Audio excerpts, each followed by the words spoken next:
All right, Bengaluru's water crisis only deepening as people have been witnessed literally queuing up outside water RO plants and stations which are offering water at subsidized prices. In fact, in Arar Nagar, Rajeshwari layout, we're looking at people queuing up asking for 1 tank of water, and strictly said that an individual gets only 1 tank, or rather one big can of water, and not beyond that, because there's serious water crunch in Bengaluru. One person allowed only 1 can of water. That's how dire the situation is. People there queuing up for water, a fight for every drop of water that's witnessed in this IT capital. As we see Bengaluru right now, totally parched.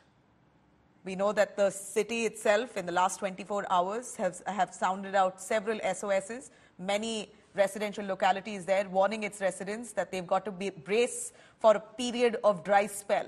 Anagha Keshav joining us for more on that. Anagha, this is shocking. Never expected Bengaluru to be brought down to its knees.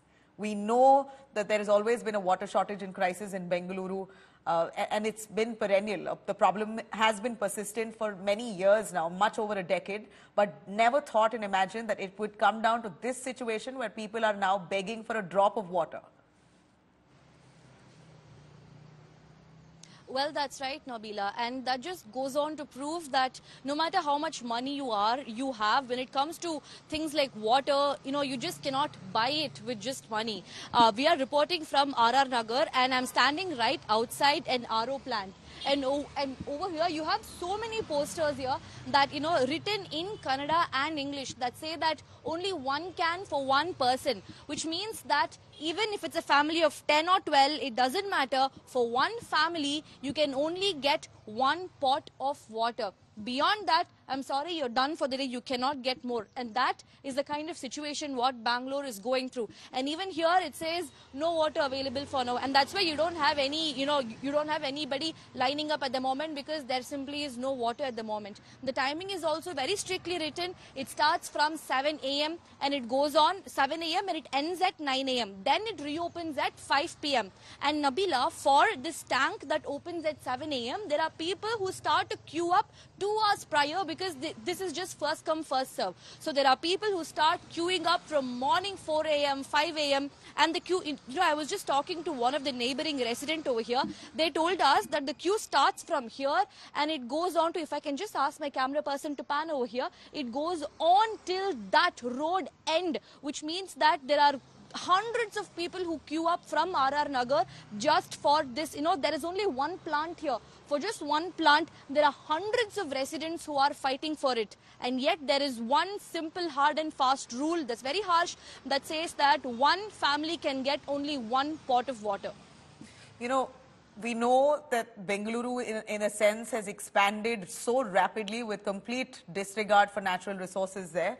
Adding to that is the lack of rains, both failure of southwest and northeast monsoons, we believe, Anagha. So it is a situation coupled with natural calamities, along with rapid infrastructure there, growing infrastructure with lake beds that have been fully encroached. So this is a culmination of all that disregard that's finally landed Bengaluru city in crisis. But apart from water tankers or bringing water from borewells from faraway areas into Bengaluru city, has the government really decided on a measure to ensure that Bengaluru's thirst is quenched?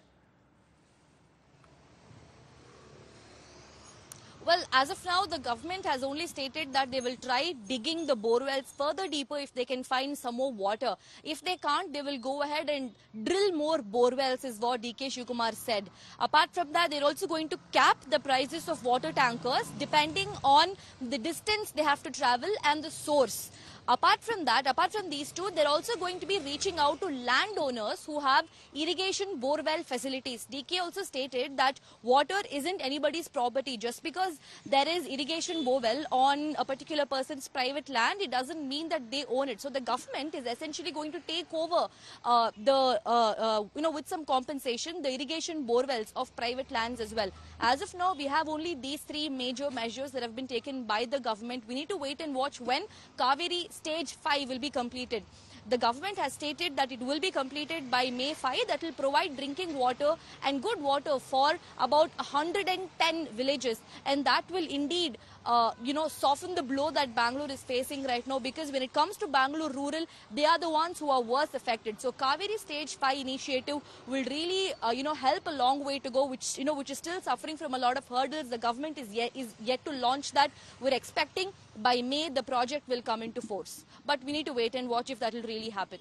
Well said, Anaga. Thanks for that all-encompassing answer. Let's hope the government of Karnataka really takes note. The Kaveri issue should be sorted out. In fact, the BJP has accused the Congress of appeasing their India alliance partnership with the DMK in Tamil Nadu, which is why they're releasing water to Tamil Nadu despite a lack of water or the fact that Bengaluru itself is in dire crisis. Ignoring all of that, they are basically adhering to the India Alliance partnership. The responsibility over India Alliance is a lot more important than prioritizing Bengaluru situation. The allegations there mounting on the Congress government. Let's see how they solve it.